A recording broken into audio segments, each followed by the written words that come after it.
Hello, hi. I'm not sure if anyone is joining so far, and this is my first live. I'm not sure how YouTube works. I'm just trying to kind of work with this format and see how it works. So it might just be me talking to myself, but here goes nothing.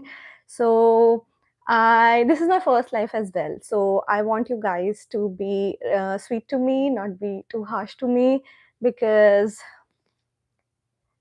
I'm just trying to work with different formats, and I'm a little bit nervous today because it's my first live and I just wanted to try out new features on YouTube.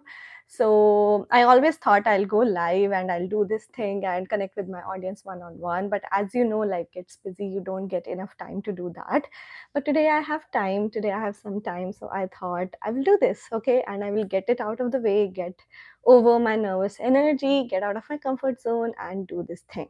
So even if no one watches this video, I'm pretty fine. But if you are watching, if you are listening to it, um, welcome back. Welcome back to this YouTube channel. And if you're watching from India, I would like to welcome you here because most of my audience is from India.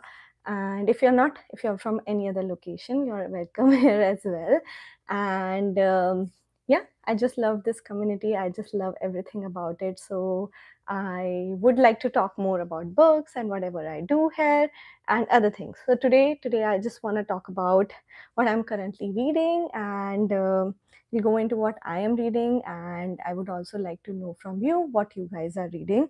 And then we'll also do a reading of the book Kite Runner, just a few chapters because I've been meaning to reread this book again, and I thought it would be good to read it with you guys, do kind of like an enunciation of some chapters and call it a night, call it a nice cozy Friday night. So what am I reading today? Sorry, what am I reading currently? I'm reading a couple of books. Let me know if you guys also read like tens of books. I am in the habit of reading a lot of books simultaneously. So one is, the first book that I'm reading is on my Kindle. It's called Where Do You Go, Bernadette? And it's like a funny, humorous book. The story revolves around a very eccentric mother and her daughter, B. The Kite Runner was my first from Khalid Hosseini. Yeah, it is like a heartbreaking read, and I have been meaning to reread it. So I'm gonna do that today for all of you, and also read because I want to read it. So as I was saying, the first book. Hello. The first book that I am reading is Where Do You Go, Bernadette? This book is based in Seattle, and hi, I think 2 people joined, 13 people joined. Oh, that's so nice. Oh, I also picked up the Thousand Splendid Suns. I think Thousand Splendid Suns was my first book by Khalid Hosseini. And when I read this at a time, I wasn't reading a lot of books.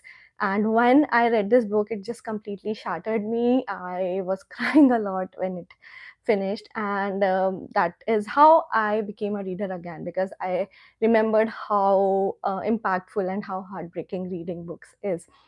Um, Hello, hi. I don't know what my favorite gas station is. What kind of question is that? Where are you from? I am based in California right now. This is where I'm coming live from. Um, yeah, you guys also let me know what books you are reading currently. And I was saying that currently I'm reading this book that's called Where Do You Go, Bernadette, and it's based in Seattle. There's a mother, she disappears, and then B, the 15-year-old daughter who is teenager, she's tasked with finding her mother. And through emails, through different narratives, we go across their journey. It's funny, it's humorous, it is a bit dark. So that one I'm reading on my Kindle, and I got it as a library loan. And I need to finish it fast, but I'm going really slow with it. Um, Oh, Atmosphere by Taylor Jenkins Reid. I have read one book by Taylor Jenkins Reid, The Seven Husbands of Evelyn Hugo, and I really, really liked it. So let me know how that book is going for you. Currently reading The Book Thief. The Book Thief is an amazing book. I have been a fan of the book for the longest time, and I hope you're enjoying that book. The other book that I'm reading is Hamnet by Maggie O'Farrell. This book is sort of like a parallel rethinking of Shakespeare's family, where the son Hamnet dies in the plague in 1500s England, and this is just a reimagining of how it would look like if the plague was not there, and the grief that the family goes through and all of that. So it's a very heartbreaking read. I have my book is Ronnie McNutt. Oh, what is it about? Can you tell what is it? Oh, George Floyd. Oh, nice. I need to check that book out for myself. Yeah. Oh, thank you. So as I was telling, this book is set in 1500s in Stratford upon Avon. This is where Shakespeare was from, and it's a very heartbreaking read. I have only been able to read like 10% of it, but because this is a book that I own, I'm in no hurry to move past it. Usually, all of the books that I have that I read quickly is from my library because I need to give them back quickly. So this is waiting on my nightstand, and I pick it up ever so often but not very regularly. The book that I'm trying to finish right now and very quickly is Island of a Thousand Mirrors by Naomi Munawera. And this is a very different book, a book that hello, hi, a lot of people joined. Thank you for joining. So, as I was saying, this book is a very different book. I haven't read any book on the conflict that happened and still happens in Sri Lanka, the civil war that happened, that started, and um, this book is showing that story through the lives of two families, and both of them are torn apart when the civil war was uprising. And what I liked so far is obviously the reading is very heavy, and it breaks your heart in bits and pieces. But I never, I never read a lot about the internal conflicts in Sri Lanka, and this book is set in Sri Lanka as well. So all the cultural nuances, which is sort of similar to southern India, I am able to see them and read them, and it is very beautifully written as well. So that part I really like. I am more than halfway done, and because this book is a library read, I have to return it as well. So I'm trying to make more speed on it, and hopefully over the weekend I will finish this one. Hi Pooja, I really like to connect to you. I'm unable to order any books from Amazon. Why is that, Janvi? You let me know. I don't know. You can get. I'm not sure if where you are, you have library access. I am not buying any books so far. I always only get books from the library and just quench my thirst of reading so many books. So that is one. And the last book that I am reading is called My Grandmother Told. Get confused with the title. My grandmother told me to tell you she's sorry by Frederick Backman, and I'm listening to it as an audiobook. Again, this is Libby. I'm listening to it on Libby, and I got it as a library loan as well. So yeah, these are all the books that I'm reading. Let me know what you guys are reading and how is it going for you guys wherever you are. Atmosphere is very different from her other book, Non-Linear Timeline, a love story involving NASA, Capcom, ground crew, and an astronaut who is stuck in space due to an incident. This does sound very different, and I think the other book um, is a fiction. It's like more of a thriller and really fast paced. But I will check that book out as well because, of course, I'm interested in interesting books. Uh, yes. So I read through a lot of comments. Thank you everyone who is joining. Okay, so I need a little water break. As I said, I really want to read the book, The Kite Runner, and I thought every week or so we can come together, all of us, or I can do the reading and you can listen to it if you find yourself not being able to read a lot, but you can still go through this book with me. Now, I'm not a English speaking native reader. I can make mistakes in pronunciations. I can be really bad at it. So please don't make fun of me. I am just trying to read this book, and I hope you enjoy what I am reading. And I hope you enjoy the book because it is one of my favorite books and it's quite popular as well. So if you are finding yourself not being convinced to pick up this book, maybe this is going to be your push in that direction. And I want to be the bearer of good books to you, right? This is why I am here. Okay, so this is Kite Runner by Khalid Hosseini, chapter number 1, December 2001. It became what I am today. Sorry, I became what I am today at the age of 12. A frigid, overcast day in the winter of 1975. I remember the precise moment crouching behind a crumbling mud wall, peeking into the alley near the frozen creek. That was a long time ago, but it's wrong what they say about the past. I've learned about how you can bury it because the past claws its way out. Looking back now, I realize I have been peeking into that deserted alley for the last 26 years. One day last summer, my friend Rahim Khan called from Pakistan. He asked me to come see him. Standing in the kitchen with the receiver to my ear, I knew it wasn't just Rahim Khan on the line. It was my past of unatoned sins. After I hung up, I went for a walk along Spreckles Lake on the north edge of Golden Gate Park. Now, I live here. Oh, I forgot that I live near Golden Gate Park, and it's just so funny how these stories remind you how far you have come in your own life. Because at the time when I read it first, I was nowhere near Golden Gate Park. Yeah, moving on. The early afternoon sun sparkled on the water where dozens of miniature boats sailed, propelled by a crisp breeze. Then I glanced up and saw a pair of kites, red with long blue tails, soaring in the sky. They danced high above the trees on the west end of the park over the windmills, floating side by side like a pair of eyes. Looking down on San Francisco, the city I now call home. I also call it home in some ways. And suddenly, Hassan's voice whispered in my head, "For you, 1,000 times over." Hassan, the hair lipped kite runner. I sat on a park bench near a willow tree. I thought about something Rahim Khan said just before he hung up, almost as an afterthought. There is a way to be good again. I looked up at those twin kites. I thought about Hassan, thought about Baba, Ali, Kabul. I thought of the life I had lived until the winter of 1975 came along and changed everything and made me what I am today. This book is The Kite Runner by Khalid Hosseini. I'm just trying to do a reading of it. I'm just done with the first chapter.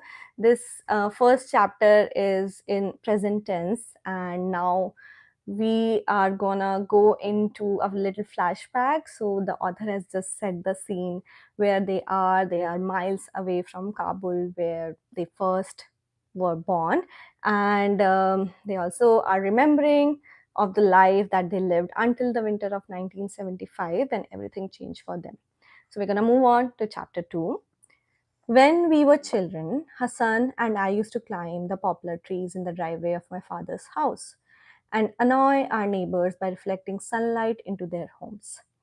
With a shard of mirror, we would sit across from each other on a pair of high branches, our naked feet tangling, our trouser pocket filled with dried mulberries and walnuts. We took turns into the mirror. We took turns with the mirror as we ate mulberries, pelled each other with them, giggling, laughing. I can still see Hassan up on that tree, sunlight flickering through the leaves on his almost perfectly round face. A face like a Chinese doll chiseled from hardwood. His flat, broad nose and slanting, narrow eyes like bamboo leaves. Eyes that looked, depending on the light, gold, green, even sapphire. I can still see his tiny low set ears and that pointed stub of a chin, a meaty appendage that looked like it was added as a mere afterthought. And the cleft lip just left off midline where the Chinese doll maker's instrument may have slipped, or perhaps he had simply grown tired and careless. This is such a great analogy what the other protagonist, like the person who is speaking in first person, is giving, that he's remembering his friend And he's giving an analogy how probably God makes our bodies and how we come into existence. Someone sits and makes us. He's just describing that there's a Chinese doll maker who must have forgotten uh, to when the Chinese doll maker was just above the lip. They must have slipped, or they must have been careless. That is why the other person have a cleft lip. Very beautiful lines.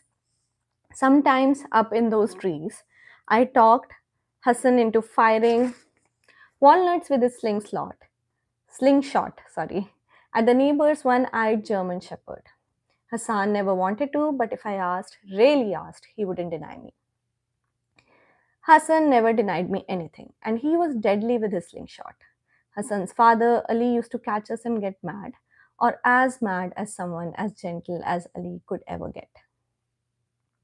He would wag his finger and wave us down from the tree. He would take the mirror and tell us what his mother had told him, that the devil shone mirrors too, shown them to distract Muslims during prayer.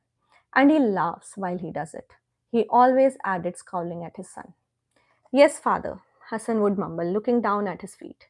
But he never told on me, never told that the mirror, like shooting walnuts at the neighbor's dog, was always my idea. The poplar trees lined the red brick driveway, which led to a pair of wrought iron gates. They, in turn, opened into an extension of the driveway into my father's estate.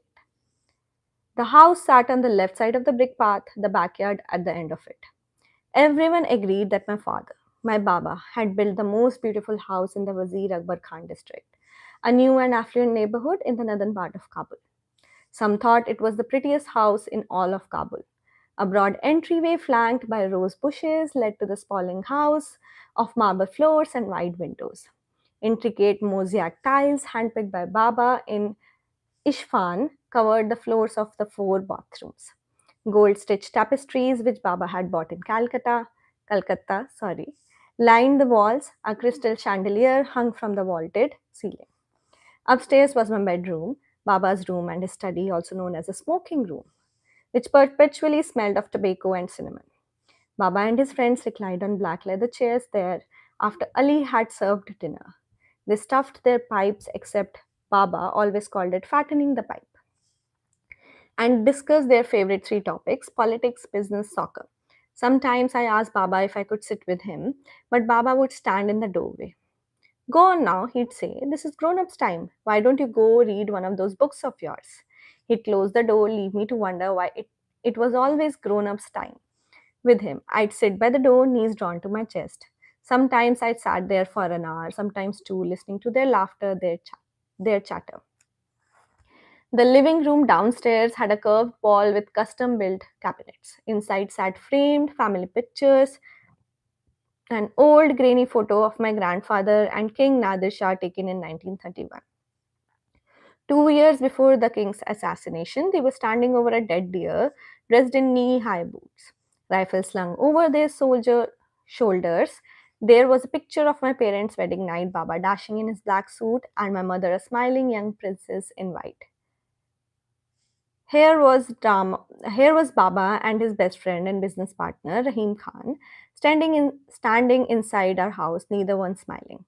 I am a baby in that photograph, and Baba is holding me, looking tired and grim. I am in his arms, but it's Rahim Khan's pinky my fingers are curled around. The curved wall led into the dining room, at the center of which was a mahogany table that could easily sit 30 guests. And given my father's taste for extravagant parties, it did just that almost every week. On the other end of the dining room was a tall marble fireplace, always lit by the orange glow of a fire in wintertime. A large sliding glass window, a large sliding glass door opened into a semicircular terrace that overlooked 2 acres of backyard and rows of cherry trees. Baba and Ali had planted a small vegetable garden along the eastern wall: tomatoes, mint, peppers, and a row of corn that never really took. Hassan and I used to call it the wall of ailing corn. On the south end of the garden, in the shadows of a loquat tree, was the servant's home, a modest little mud hut where Hassan lived with his father. So, Baba, the kid who is narrating this story, he is referring to his father as Baba, and Ali is the house help who lives in the servants' quarter, and Ali's son Hassan is almost the same age as our protagonist, and this is the scene that he's describing. This is an everyday scene in their household that he's describing. Uh, okay, I'm going to take a little break, little water break.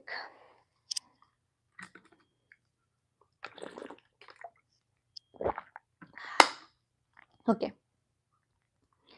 It was there in that little shack that Hassan was born in the winter of 1964, just 1 year after my mother died, giving birth to me. In the 18th year that I lived in that house, I stepped into Hassan and Ali's quarter only a handful of times. When the sun dropped low behind the hills and we were done playing for the day, Hassan and I parted ways. I went past the rose bushes to Baba's mansion, Hassan to the mud shack where he had been born, where he'd lived his entire life. I remember it was spare, clean, dimly lit by a pair of kerosene lamps. There were two mattresses on opposite sides of the room, a worn Hirati rug with frayed edges in between, a three-legged stool, and a wooden table in the corner where Hassan did his drawings. The wall stood bare, save for a single tapestry with sewn in beads forming the words Allahu Akbar. Baba had bought it for Ali on one of his trips to Masad. It was in that small shack that Hassan's mother, Sanau Bar, gave birth to him one cold winter day in 1964. While my mother hemorrhaged to death during childbirth, Hassan lost his less than a week after he was born. Lost her to a fate most Afghans consider far worse than death. She ran off with a clan of traveling singers and dancers. Hassan never talked about his mother as if she'd never existed. I always wondered if he dreamed about her, about what she looked like, where she was. I wondered if he longed to meet her. Did he ache for her the way I ached for the mother I had never met? One day, we were walking from my father's house to Cinema Zainab for a new Iranian movie, taking a shortcut through the military barracks near Istiklal Middle School. Baba had forbidden us to take that shortcut, but he was in Pakistan with Rahim Khan at the time. We hopped the fence that surrounded the barracks, skipped over a little creek, and broke into the open dirt field where old abandoned tanks collected dust.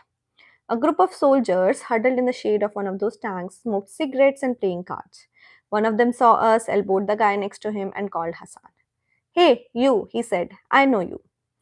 We had never seen him before. He was a squatty man with a shaved head and a black stubble on his face. The way he grinned at us, leered, scared me. Just keep walking, I muttered to Hassan. You, the Hazara, look at me when I'm talking to you. The soldier barked. He handed his cigarette to the guy next to him, made a circle with the thumb and index finger of one hand, poked the middle finger of his other hand through the circle, poked it in and out, in and out. I knew your mother, did you know that?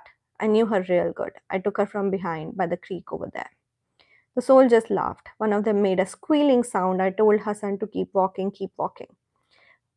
Okay, I'm not gonna read any of this. The soldier was saying, shaking hands with the others, grinning. Later in the dark, after the movie had started, I heard Hassan next to me croaking. Tears were sliding down his cheeks. I reached across my seat, slung my arms around him, pulled him close. He rested his head on my shoulder. He took you for someone else, I whispered. He took you for someone else. I told no one was really surprised when Sanabar eloped. People had raised their eyebrows when Ali, a man who had memorized the Quran, married Sanau Bar, a woman 19 years younger, a beautiful but notoriously unscrupulous woman who lived up to her dishonorable reputation. Like Ali, she was and okay, I'm not gonna say these words. She was also his first cousin and therefore a natural choice for a spouse. But beyond those similarities, Ali and Sanabar had little in common, least of all their respective appearances. While Sanabar's brilliant green eyes and impish face had rumor has it tempted countless men into sin, Ali had a congenial paralysis of his lower facial muscles, a condition that rendered him unable to smile and left him perpetually grim faced. It was an odd thing to see the stone faced Ali happy or sad because only his slanted brown eyes glinted with a smile or welled with sorrow. People say that eyes are windows to the soul. Never was that more true than with Ali, who could only reveal himself through his eyes. I have heard that Sanabar's suggestive stride and oscillating hips sent men to reveries of infidelity, but polio had left Ali with a twisted, atrophied right leg that has a sallow skin over bone with little in between except a paper thin layer of muscle. I remember one day when I was 8, Ali was taking me to the bazaar to buy some naan. I was walking behind him, humming, trying to imitate his walk. I watched him swing his scraggy leg in a sweeping arc, watched his whole body tilt impossibly to the right every time he planted that foot. It seemed a minor miracle he didn't tip over with each step. When I tried it, I almost fell into the gutter. That got me giggling. Ali turned around, caught me aping him. He didn't say anything, not then, not ever. He just kept walking. So, this is kind of cruel of the kid to imitate Ali, who is literally limping, but little kids don't understand these things. He's just remembering how Ali never made a fuss of it and let it pass, but of course, it must have hurt him. Ali's face and his walk frightened some of the younger children in the neighborhood. But the real trouble was with the older kids. They chased him on the street and mocked him when he hobbled by. Some had taken to calling him Babalu or Boogeyman. Hey, Babalu, who did you eat today? They barked to a chorus of laughter. Who did you eat, you flat-nosed Babalu? They called him flat nose because of Ali and Hassan's characteristics Hazara Mongoloid features. For years, that was all I knew about the Hazaras, that they were Mughal descendants and that they look a little like Chinese people. School textbooks barely mentioned them and referred to their ancestry only in passing. Then one day I was in Baba's study looking through his stuff when I found one of my mother's old history books. It was written by an Iranian named Koromi. I blew the dust off it, sneaked it into bed with me that night, and was stunned to find an entire chapter on Hazara history. An entire chapter dedicated to Hassan's people. In it, I read that my people, the Pashtuns, had persecuted and oppressed the Hazaras. It said that the Hazaras had tried to rise against the Pashtuns in the 19th century, but the Pashtuns had quelled them with unspeakable violence. The book said that my people had killed the Hazaras, driven them from their lands, burned their homes, and sold their women. The book said part of the reason Pashtuns had oppressed the Hazaras was that Pashtuns were Sunni Muslims while Hazaras were Shias. The book said a lot of things I didn't know, things my teachers hadn't mentioned, things Baba hadn't mentioned earlier. It also said some things I didn't know, like that people called Hazaras mice eating, flat nosed, load carrying donkeys. I had heard some of the kids in the neighborhood yell those names to Hassan. The following week after class, I showed the book to my teacher and pointed to the chapter on Hazaras. He skimmed through a couple of pages, snickered, handed the book back. That's the one thing Shia's people do well, he said, picking up his papers, passing themselves as martyrs. He wrinkled his nose when he said the word Shia like it was some kind of disease. But despite sharing ethnic heritage and family blood, Sanawbar joined the neighborhood kids in taunting Ali. Sanawar is the wife of Ali, and I think he's talking about the time when she hadn't eloped. I have heard that she made no secret of her disdain for his appearance. This is a husband? She would sneer. I have seen old donkeys better suited to be a husband. In the end, most people suspected the marriage had been an arrangement of sorts between Ali and his uncle, Sanabar's father. They said Ali had married his cousin to help restore some honor to his uncle's blemished name, even though Ali, who had been orphaned at the age of 5, had no worldly possessions or inheritance to speak of. Ali never retaliated against any of his tormentors, I suppose partly because he could never catch them with that twisted leg dragging behind him, but mostly because Ali was immune to the insults of his assailants. He had found his joy, his antidote, the moment Sanabar had given birth to Hassan. It had been a simple enough affair. No obstetricians, no anesthesiologist, no fancy monitoring devices. Just Sanabar lying on a stained naked mattress with Ali and a midwife helping her. She hadn't needed that much help at all because even in birth, Hassan was true to his nature. He was incapable of hurting anyone. A few grunts, a couple of pushes, and out came Hassan. Out he came smiling, as confided to a neighbor servant by the garrulous midwife, who had then in turn told anyone who would listen. Sanabar had taken one glance at the baby in Ali's arm, seen the cleft lip, and barked in bitter laughter. There, now you have your own idiot child to do all your smiling for you. She had refused to even hold Hassan, and just 5 days later, she was gone. Baba hired the same nursing woman who had fed me to nurse Hassan. Ali told us she was blue-eyed Hazara woman from Bamiyan, the city of the giant Buddha statues. What a sweet singing voice she had, he used to say to us. What did she sing? Hassan and I always asked, though we already knew. Ali had told us countless times. We just wanted to hear Ali sing. He'd clear his throat and begin. On a high mountain I stood and cried the name of Ali, Lion of God. O Ali, Lion of God, King of men, bring joy to our sorrowful hearts. Then he would remind us that there was a brotherhood between people who had fed from the same breast, a kinship that not even time could break. Hassan and I fed from the same breast. We took our first steps on the same lawn in the same yard, and under the same roof we spoke our first words.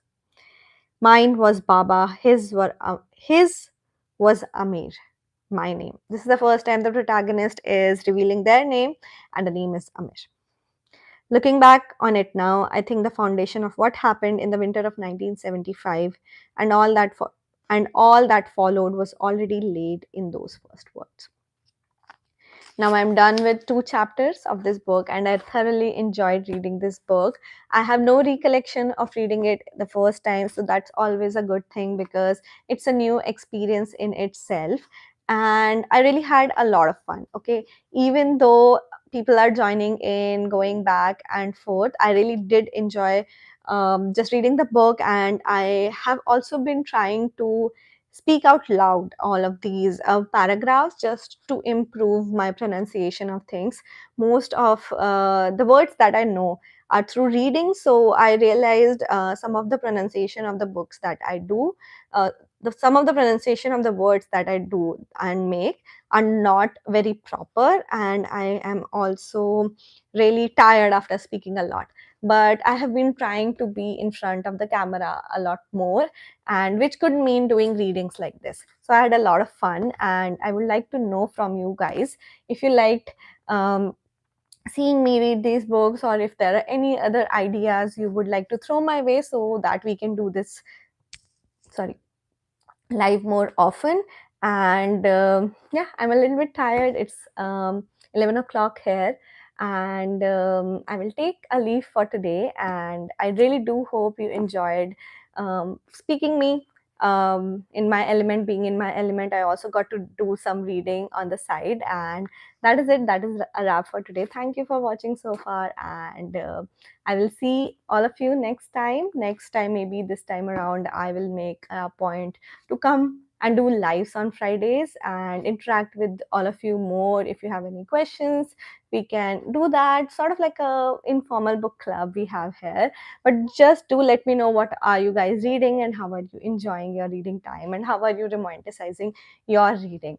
I will stop this live for today and will come back later. Until then, you guys read well. Until then, happy reading.